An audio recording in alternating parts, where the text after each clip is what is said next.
दिन जनाब जनाब 10 तो 12 लैंदी जे। अमेरिकन जनाब फ्रीजन जे, यह तुम चेक करना फ्रीजन चोलोसानी फुल साइज जनाब जानवर जे।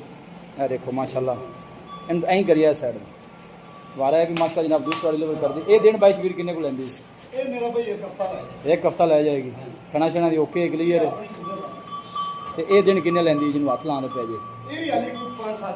अच्छा जी, ये नस्ल केड़ा केड़ा क्रॉस? अच्छा ये फ्रीजन है। आर्डर चेक करना है माशाल्लाह जनाब, कट वाला आर्डर और जिसम की चमक बड़ी जानवर दी और थन माशाल्लाह जनाब बड़े सोहने लगे ने कमाल दे। सारे जानवर ही माशाल्लाह जनाब फुल साइज जी।